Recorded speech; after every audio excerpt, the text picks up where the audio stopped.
Prepare yourself for invasion. This is Indie Invasion.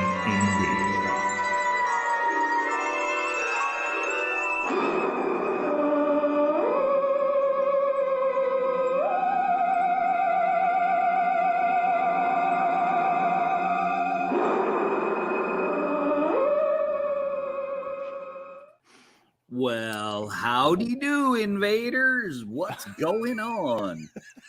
I'm still laughing at your false start. I started the video before we were live and everything. I'm all kind of messed up over here. Welcome to, is this the first of 2023? And let's see, what episode are we on? We're on 94. Yes. 94 of these. That's a lot of episodes, man. That's a lot of episodes. I want to know how many of the invaders have listened to all of them. I'm going to say Clem probably has. I think most of our the majority of our regular listeners maybe came on a couple after, but they may have caught up because they're pretty cool like that. So, yeah. And that was a big part of us when we did the switch over to the shorts. They had those little bite-size shows, easier to digest. So easier to digest and much easier to fit into busy life schedules to get done. Yeah, much easier. Real life comes up and kicks you in the behind sometimes. You just kick it right back. Unfortunately, why can't we just one of these days, podcast mansion? I'm telling you, man, but the first step in the podcast mansion is you got to move because we are not doing a podcast mansion in the frigid north. I'm just saying. Well, we never have to go outside then. Well, I like outside though, and I like the water, and y'all's water is like, that's like an ice bath. I'm not, no. No polar bear clubs for you? Negative. We had the pelican plunge here. We didn't even call it the polar bear plunge because it's not. I mean, the water's cold, but it's not that cold. Alder, sir. Good morning, Alder. Welcome. So, hopefully, everybody's had a good beginning of 2023. Beginning of year, it's always like exciting. What does the year hold for everybody, right? Just another day. Just another day. Just another day. Man. Just another day. That sounds like some old man talk. No, it's just, I mean, the only thing that really changed is I had to write the date on something today, and I got it right.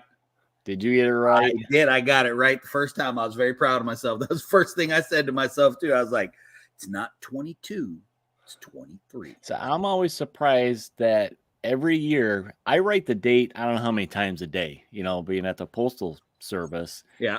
And that first day I had to fill out a slip for, somebody to come pick up their stuff. I was like, I still had to pause and think. Yeah. 22, 23. Maybe it's I got so used to writing the 22. I mean, it's 2-2. Yeah, because you do it so much. Because really, you do it so much. So, well, what have you been working on this week? I did, since the New Year's show, I have touched nothing. Like, absolutely, I haven't touched anything. Well, I did go back in with a more speed paint, smaller brush. And if you guys haven't seen, check out our Facebook, Instagram, all that stuff. I posted pictures. I went in and did some more of him. So he's all covered. And now, what did you use on his body? Which yellow? I used, let's see, I got, if I could move the camera, everything's still right in front of me. I used Sand Golem on him. Oh, I don't have that one. I like that one. That's a good one. I have the Zealot yellow, and it's it's significantly brighter. It's a lot brighter. Yeah. Because that's what I used on these guys was that yellow, and they're a lot brighter. And the primer I use isn't exactly white. It's like, I think it's called gray. It's called gray. We often it's gray. That is gray. I didn't know if it was off white, but on top of that, what I did is I put a wash on them to try and darken it down even more. But yeah, I worked on him. I worked on this one a little bit more. Started doing Oh, that little guy. You can see some of the blue. That one was what was that? Runic gray. So it's kind of got that slight blue to it. Yeah. I think I'm gonna go with the washes, like a brownish wash, to just kind of warm it up a little bit. So yeah, I've been kind of picking at them here and there. When I got some extra time, I come down here, and if I'm doing something on the computer, and while I'm waiting for stuff to load or do its thing, I'm like, well, I got some time. I can slap on some speed paint. Yeah, so, you're blurry. Am I blurry? Oh man, I have bad eyes, but I don't think it's my eyes. I moved. That's why. You put your miniature up there. That's what there did you it. There you go. Yeah. So, like I said, I haven't worked on doodly squat. Charging right into that new year. Charging into the new year, getting some minis painted. I got like 20 over on my desk, and yeah, nope, I'm good. Yeah, I think I saw in our Discord somebody said that their hobby goal for the year was 365 miniatures in the year, and I was just like, whoa. But I mean, break it down. That's a miniature a day. And a lot of times if you get in that groove, you're doing what, maybe 5 a time or 10 or 10. Yeah, you're doing your zombicide zombies and you're cheating on your paint jobs. 30, 40. It's still paint on minis. Right. That's right, no doubt. All right, sir. Well, what are we talking about today? Well, broke it down for me. Broke it down. Okay, so tonight is a revisit night. This was a viewer request. I think Alder requested this because he was curious to see where we were at our top 5 skirmish games. Now, it's been a long time since we've talked about this subject. I had to go way back in the notes on this one, but I think we can update this list. The last time we talked about this, okay, you guys can go back and find these. It was episode 15, way back in October of 2021. So that's quite a ways back. That was within our first year of doing the shorts. So Alder got more burrows and badgers. Well played, sir. See, he's getting it done. He finished that last lot that he had. I'm guessing burrows and badgers is going to be number 1 on his list. Yeah. So this was a revisit of our 5 skirmish games as of now. And I think before what I said was what 5 games you would take on the Indie Invasion Resort Island Extravaganza. Yeah. Well, we don't have the island yet, so we're still plugging away, working towards that. Yep. But I thought we'd take a look at that way back and just run through our list back then, so you can see how much has changed. Back in the old days. Let's go ahead and let's start with yours. Okay. So everybody knows what mine is. We kind of do. I think yours still changed a little bit. I know mine changed quite a bit, but so I'm going to go backwards because you're number 1. I'm sure nobody needs to know my number 1. Okay, fair. So your number 5 was Wild West Exodus first edition. And then it was only so far down the list because they were in second edition. They were in second edition. That's true. So I was barely playing it. So see, Alder's calling it already without even saying it. But then you did Relic Blade, Rumble Slam, Drowned Earth, and then of course your beloved Twisted. Naturally. Yep. So for Rumble Slam and Relic Blade, there's nobody to play with. Essentially, I still love Rumble Slam and what it is. They played that a lot with the kids, right? With Nando. Yeah, that's a real good game to play with the kids. They've revamped the cards, and I'm not sure if they've revamped the rules, but I still have a ton of stuff. And Relic Blade, I've got a good bit of stuff, but just nobody around here plays anything. I actually have several fantasy games, and fantasy skirmish just isn't your jam. No, I like it. It's just not alive down here at all. I mean, skirmish gaming is barely alive down here as it is. Forget about something specific. Basically it's Kill Team 40K. It's all the GW stuff. GW stuff, that's the thing. If you want to get into a game that you're going to easily find a game, I mean, those are ones that you're going to get into. I did it, wasn't really my flavor. So I moved on. But all right. So mine real quick, going backwards, I had, of course, to put a zombie one in there. Last Days Zombie Apocalypse. Number 4 for me was Urban Manhunt. And then I went Twisted for number 3.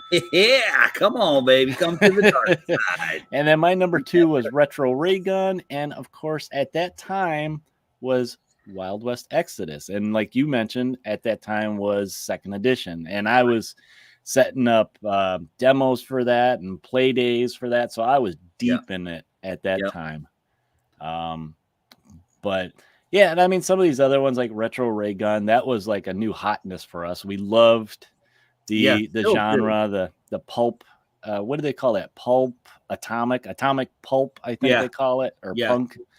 New stuff coming out for them this year, by the way. If you don't follow them on Facebook, they just posted kind of like a roadmap for the year for what they're going to be putting out. So check them out. Check that out because they had some sales. Back in Black Friday, and I don't know if they had Christmas sales, but I was so tempted to buy a bunch of stuff from them because there's a couple factions that I like. All the factions, I only have the 2, but I like some of the other ones, and I hope they get fleshed out more. Some of the bulbous aliens and stuff like that, and some more monsters, and I just like the look of that stuff. And then Urban Manhunt, I just like the Running Man type theme. Oh, heck yeah. It's such a great game. Yeah. But so that was where we were in 2021. So we got some updates for you guys. I guess let's just go back and forth like what we did with our goals last week. All right. Shall we go from the bottom? The bottom. What's to not number 1? Yeah, what's I mean, mine's really not any fun when we get to number 1. I'm pretty obvious. So, come on. All right. So you want to start? You want me to start? I can start if you want me to. So mine is, and we've discussed this a lot, is you and I have tried several zombie games. Several different zombie games. I got a shelf back here full of them. Yeah, and even some obscure ones too, like Outbreak, the one that I found that was out of, I think, New Zealand. Yeah. Or Ragers. And lots of really cool stuff, neat stuff in that game. But when we discovered County Road Z, I didn't think of County Road, man. Yeah. So with that one, I just really, really like the zombie mechanic. Yeah, I just really like it. It kind of, the zombie mechanic feels like, not in how it works, but how the feeling of it, the tension of it, is like one of those bad games of Zombicide where all the wrong cards keep coming out and they just keep stacking up. Yeah, you just start getting hammered on. Yeah, but not unstoppable. It just gives you that real good zombie tension. And the settlement, all that stuff. So I was going to ask you if you like that in between games, the settlement stuff where you're kind of doing more of the, I guess you call it bookkeeping type of stuff. Yeah. So like the 5 parsecs from home. There's several games that are like that have the bookkeeping stuff, but I like County Road Z's bookkeeping is pretty easy. Even if you mess it up, it's like, it really doesn't, it's not going to kill your game. It's not going to kill your vibe for the game. But it's just a good game. It's inexpensive. It's easy. It's miniatures agnostic. Yeah. And I was able to get it to the table because you can play it solo or co-op. So getting it to the table really moved it up the list. Yeah, I'm excited to see what he's got coming for this year because I know he's working on a bunch of stuff and kind of doing like a revision of it, just kind of sprucing it up more, and I know he's changing a couple little things just to make it more thematic, I guess, some of the stuff. And that's sometimes too, you go through and then you're like, oh, I should have put this here in the rule book or this here, and just moving some stuff around. I mean, I don't have any idea what he's doing, but I would imagine it's some of that, because that's Yeah. pretty typical of, moving to the next one. All right, what'd you have in last place, sir? All right, my last place one, I had to do a split. I had to do a split come on this on one. now. Well, in my heart, I had to put your favorite one in there, Twisted. Good for you. So that one in there. But my first, I think, game that I jumped at for this was Marvel Crisis Protocol. Fun game. It's a fun game. You like superheroes. It makes you feel like you are one of these superheroes. You get to play them out. But not only that, it's like, it's not just that one favorite. You can make a team of your favorites and mix and match, and not, break that mold of what you normally see in the comics, which is kind of interesting and cool to see what kind of combos you can get. And that game is still going full steam. There's so much that's always coming out for that, that I can't keep up with it, to tell you the truth. And was it Atomic Mass Game that they're doing that? They're doing a real good job of that. And I think using the same rules, which something offshoot that I'm excited for, is they're doing Clone Wars with that. I vaguely remember that. So I'm interested to see how that, if it plays just like Marvel Crisis Protocol does.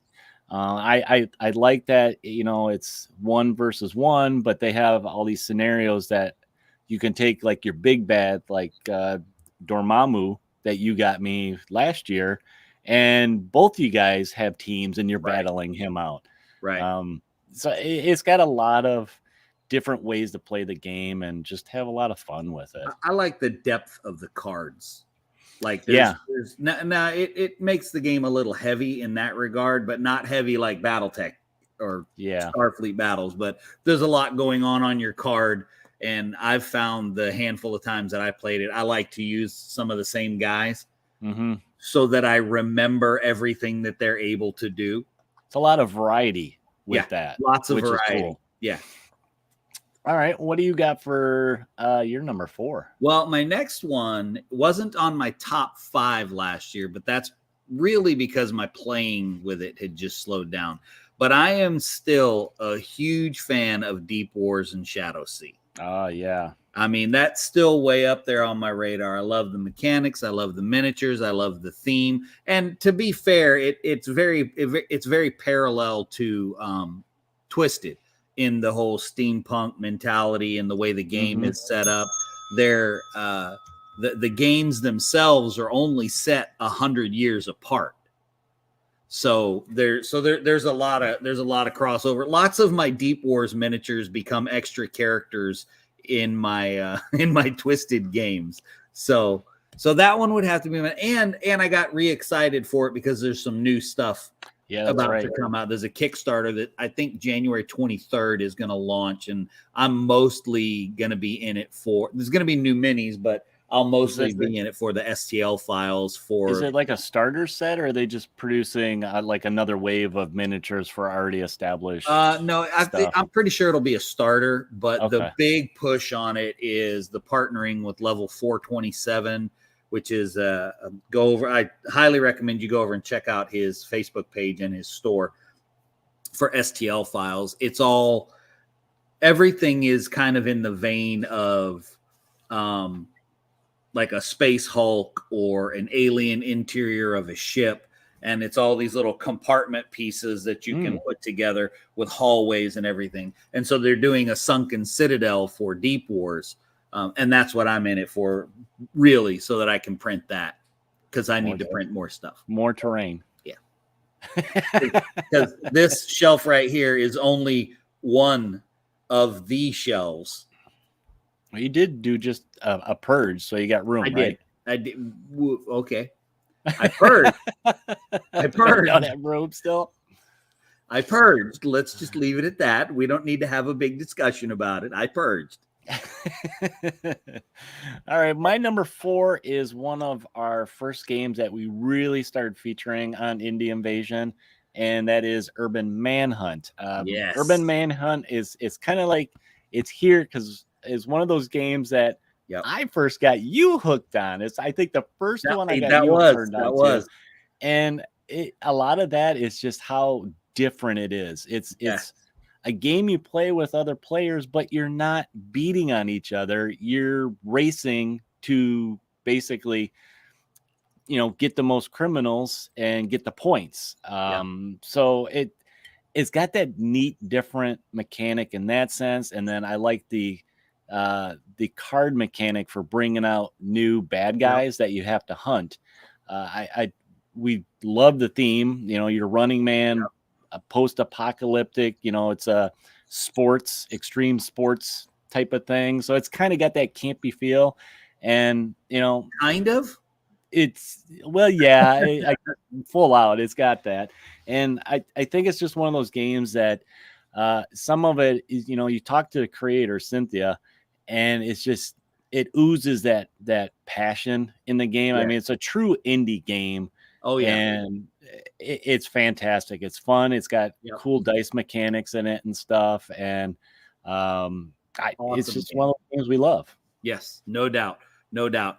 Because my next one is one that I actually had to put a slash on too. Another split. Yeah, another split. And I'm just gonna piggyback off of you because one is Urban Manhunt. Oh yeah. I mean, how could I say that Urban Manhunt doesn't make my top 5 when I have far too many copies of the rule book for one person that no one plays with me? I got far too many copies. But it's just a fantastic game, and it's one of those games like Retro Ray Gun that is, I don't know if you can really qualify something as a super indie game, but they really are like produced in the house by these folks, which is just super cool. And it's kind of one of the ones that really got our wheels turning to do it. We were always looking at the independent games, but they were always a little bit bigger, not super small. And then when we came across, when you introduced me to Urban Manhunt, it was just like, man, that's the epitome of what we talk about. Yeah, those indie games. But the other one was a new one for me, which took my sci-fi spot. Oh, and that's Violent Dark. Oh, yep. Okay. What was your sci-fi one? Was I'm looking at your. I didn't even really have one. Well, I mean, I had Wild West Exodus, but I you really didn't have one. No, I didn't really have a sci-fi, and maybe I'm a little bit of a sci-fi snob. I don't know, but in my mind, I always want that. Not really the zombie feel, but the tension of like Alien. Yeah. And that just oozes out in Violent Dark. And one of the big keys for me in that one is the unique way in which you play. That you randomly draw the characters that you're using in the game, and they are expected to die. There's a reason it is called Violent Dark and not a little bit scary, but there's no lights on and there's no sunshine and puppies dark. Right. There's no sunshine and puppies. No. And so that one is that one's good also because I've gotten it to the table, and I expect that I purged a bunch of my sci-fi terrain, but the stuff that I kept was specifically for me playing Violent Dark. Okay, that's one I'm looking forward to. I ordered that during their Black Friday sale. I'm still waiting for it because my bonehead ordered a pre-order thing in the same order. So eventually I'll get it and I can dive in. Yep. Because I don't actually really have a sci-fi game either, so I'm kind of excited to try that. Like you said, that whole tension and just try not to get attached to characters because they probably don't because I painted one of them up. I'm like, man, I really like the way this dude looks. It's the mechanic because you know what? It's sci-fi. Just clone him. He's just cloned, right? Yeah, exactly. Yeah, I love the mechanic. All right. My number 3 that I'm going with is another kind of first one for us in the show. And it kind of fell off for a little bit, but that's Twilight Chronicles of Mm. Enral. Man, I love think I'm that saying that game. right. Yeah, we got hot and heavy into it, and just it's one of those things that it was hard for me to get to the table, and just other things kept coming in. Yep. Well, with us recently, doing our hobby thing, I was like, you know what? This was one of my goals is I got to pull this stuff out and work on it so I can get it to the table more, have more variety of what I was using. And that game just, it's one of those games, it stands out to me because it's so different. And we've called it kind of like, Dark Crystal-esque.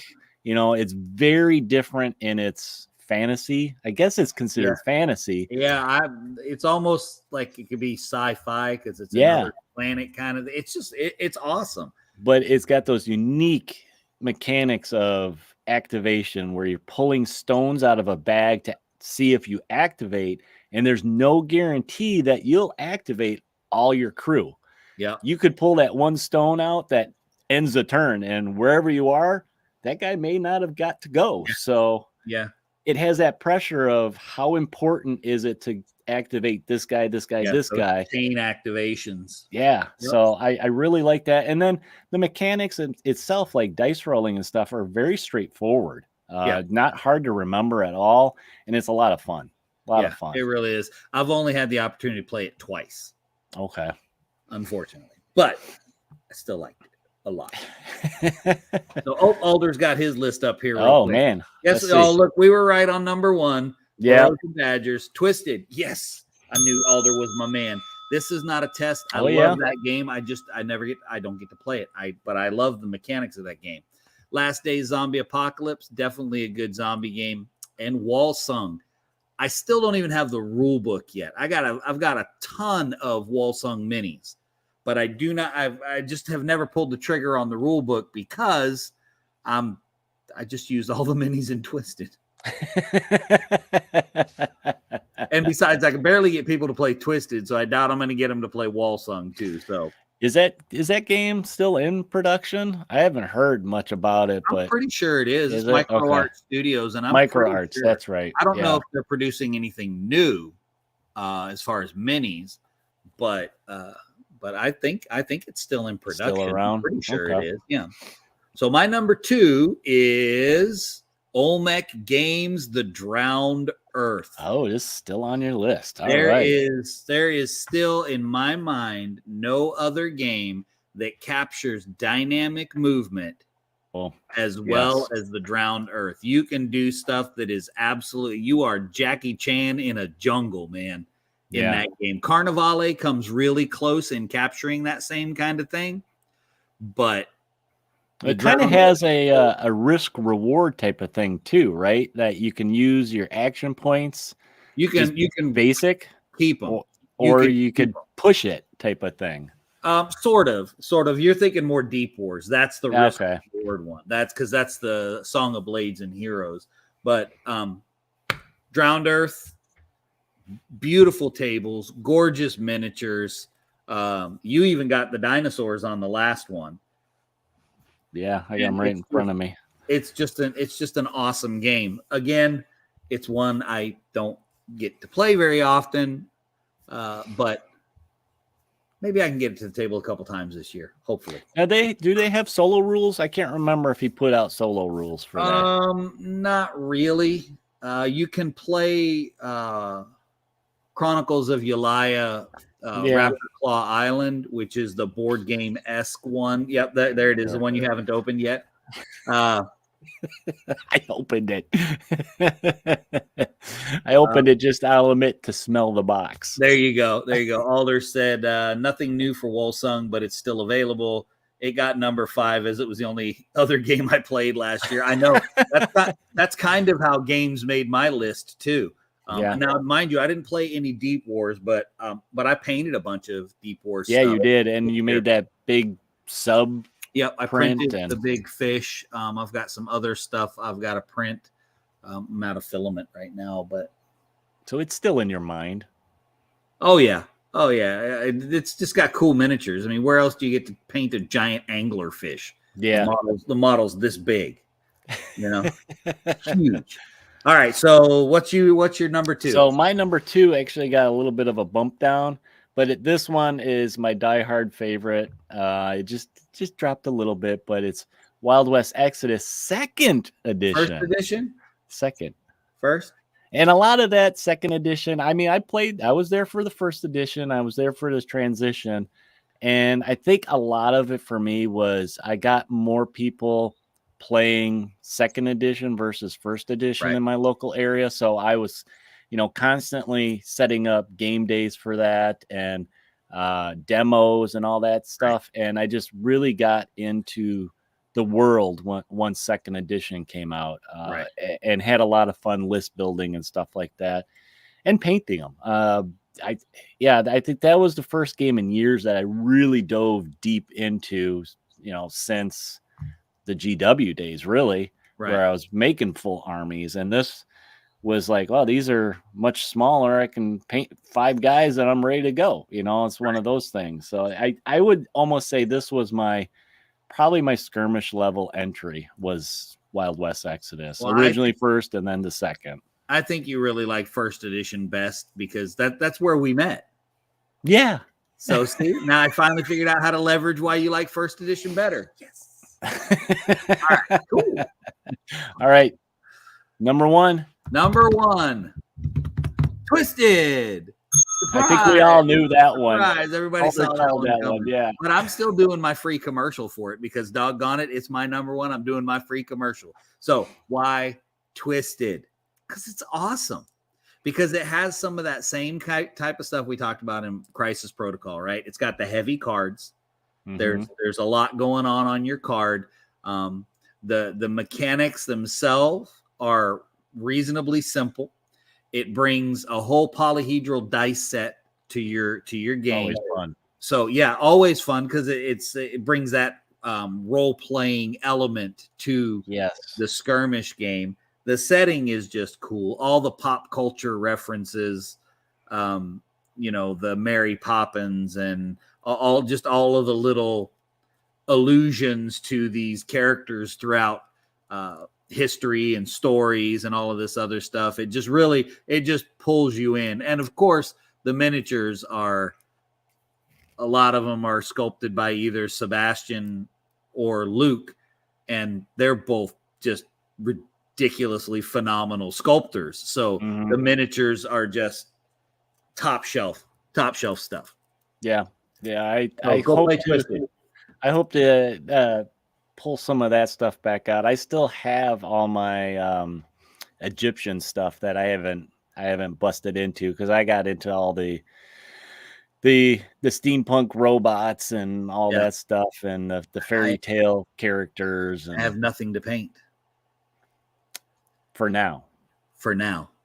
See, now's the time to get in. New stuff coming. And I always like the narrative of that too. Yes. They had such a deep, rich narrative that Peter wrote that just made sense. And I mean, that's what got us deeper into it of, we started thinking, oh, what if this, and what if there was a node here and how that would change, things in that area. So, and now you've got, and you start thinking like that, and you're like, okay, well, now you've got this steampunk people group that you can add to the world. Yeah. Because there's a node here and there's a node here. Alder says, paint burrows and badgers. Okay, I will. I promise. I'll paint some burrows and badgers. He's digging at us. He's digging. He is. That's okay, though. That's okay. Right. We love him anyway. So what's your number 1? My number 1, which is totally different. This is what bumped down Wild West Exodus for me. And I knew this one. And I think some of you guys know what it was because since March, I've been full steam on Don't Look Back by Blacksite Studios. This game wasn't even on my radar at this time of the year. Last year before. I mean, I've known about it. We've played it, but I never dove in. And a lot of that, I think I have to say, is to Matt, the writer of the game. Yep. Got to meet him at Adepticon. I watched him actually giving demos, and I watched people playing it and just how the narrative of this game, it's very, we mentioned before, role-playing aspect. just came out seeing that stuff. And I was just like, oh my gosh, there's so much that you can do in this. And I like how the game is flexible, that, yeah, you can, like any game, follow it from cover to cover, how you're supposed to play, but it's almost has like a built-in, it's flexible enough that you can do what you want, play it how you want, what makes sense type of thing for thematic reasons.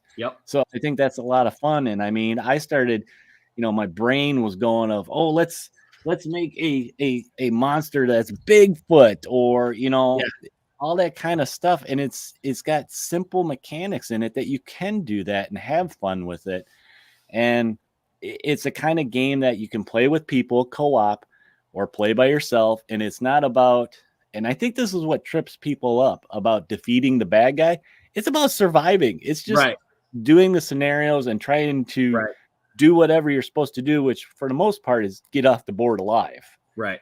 Because some of those killers are just brutal, and it's a horror game. It should be brutal. So I'm thinking maybe we should send Matt a coffee cup, because we each had one of his games on our list. Yeah. What the heck, Matt? And we know he's got new games in the pipe too. So yeah. I think this is going to be not just for Don't Look Back, but just Black Site Studios. They are full steam ahead with games. They got 2 coming down the pipeline just this, early this year, and who knows what else they got coming. So Yep. And when does Yafsiga? When is that? That should be in the next month. I think they're almost ready to start shipping it. And I think the end of this month, maybe next month, they're going to do another, they call it a backroom event. It's kind of basically a pre-order, but it's a Feudal Japan. And that's going to be all in-house. And that just sounds cool. Yeah, Hamatsu. Yeah.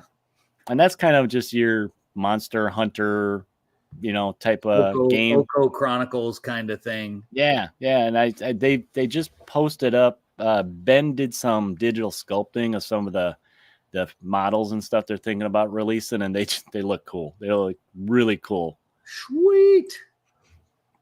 So yeah, Don't Look Back, my number 1, and of course Mac Twisted. Yeah.